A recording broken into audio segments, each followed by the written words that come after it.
What's up, everybody? I haven't posted in about a month, and the reason why is because the From Software news cycle and rumor mill has been completely dead until yesterday, because there is one more piece of the puzzle that seems to indicate that something is happening in February. Now, by itself, it might not mean much, but if we paint the whole picture and consider all the leaks that are going on, it would be safe to assume that there's something big that's going to be revealed in February regarding the Elden Ring DLC. Whether that's a trailer, an announcement, or possibly even a shadow drop, I have no idea, but something's happening. Allow me to elaborate.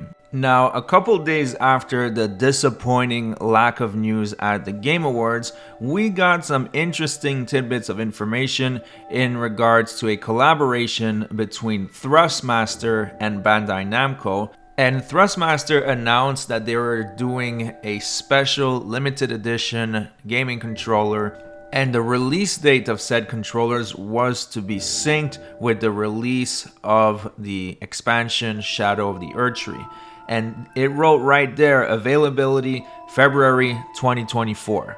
So that's what they're implying, that the DLC is releasing in February 2024. Now, this is the design of the controller. Honestly, it looks awesome. And I've read in the comments section that a lot of you guys have bought controllers by Thrustmaster before, and they're extremely high quality.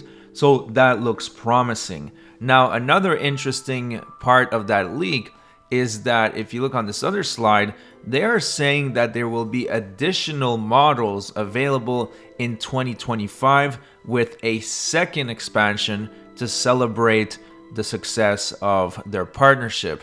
Now, they're hinting that Elden Ring is going to have two expansions, which is going completely against everything we've heard so far. Even Lance McDonald said that they were planning to do two DLC, but it got merged into one, and that's why it's taking so much time. So to think that they would release one in February and then one a year after seems unlikely to me, but you never know. Now, on its own, is it definitive proof that something's happening in February? Probably not. But yesterday, all of that changed because another company announced that they were releasing Elden Ring merch in February 2024. And I'm talking about Pure Arts. Let's take a look at their tweet. Pure Arts said, "Tarnished, you've waited long enough. Our first Elden Ring collectible will launch in February 2024. Stay tuned for more details." Now, you might ask yourself, if you're like me, who is Pure Arts? And their page reads, "One of the leading creators of premium quality collectible figures for the video games plus movie industry since 2008. And if you look at their stuff on Google and their catalog, it looks pretty good. It looks pretty high quality. I'm not into collectibles, that's not my thing, but it looks pretty awesome." Now, we have two companies that are releasing officially licensed Elden Ring merch in 2024 in February.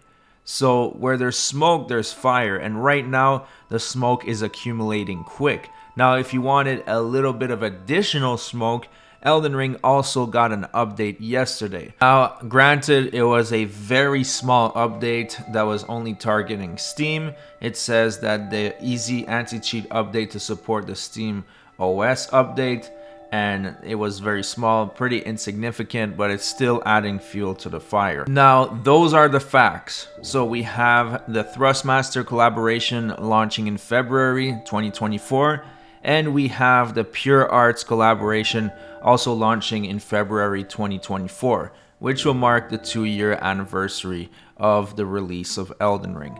Now, it is safe to assume that something's going to happen, but what should we expect? Now, I wanted to take this time to talk about what would be the impact of a shadow drop. Now, I don't believe From Software has ever done that, but shadow drops are something that are becoming a little bit more common these days. You have Hi-Fi Rush, who performed exceptionally well.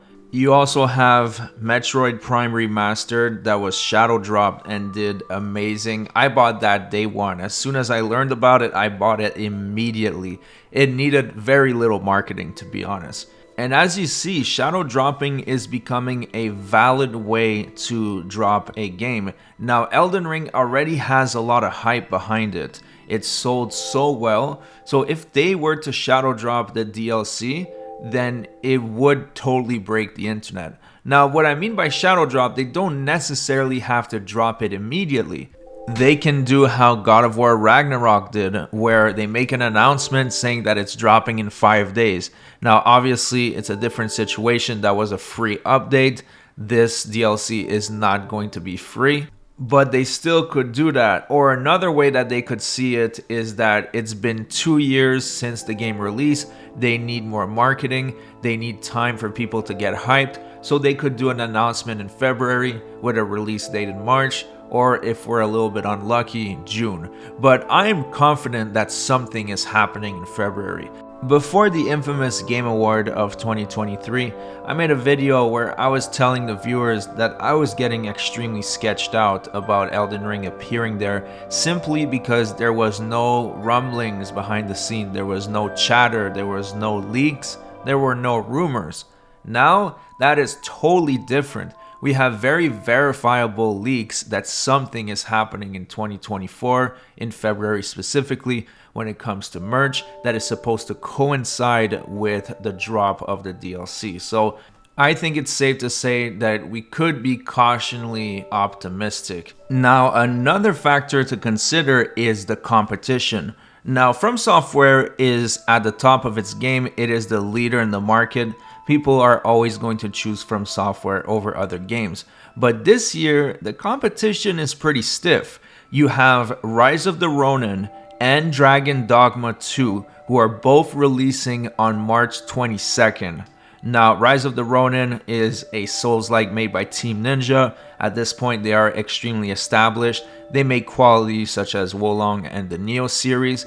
And Dragon Dogma 2, even though it is not a Souls-like, Dragon Dogma was very popular amongst the Souls-like community, so people are already hyped about those games. So I don't know if From Software and Bandai Namco are going to try to avoid the month of March because of just how stacked it is.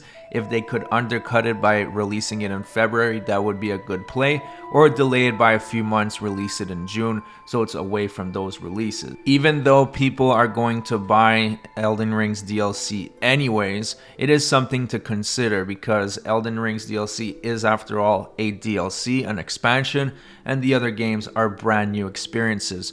Now, it would be smart also to consider that in August, there is Black Myth Wukong that is releasing. And even though it is from a brand new company, there is no trust established, there is a lot of hype regarding that game. So it is going to be interesting to see when From Software decides to make its move. I'm sure regardless, we are going to hear something very soon. And when I mean soon, I mean February. Now, thanks so much for watching, everybody. Let me know what you think about this in the comments section. You're probably not going to hear from me for a while unless there is something worth talking about. I absolutely refuse to make nothing burger videos if there's no news, so I guess we'll see each other when we see each other. Thanks so much for watching, and I'll see you guys on the next one.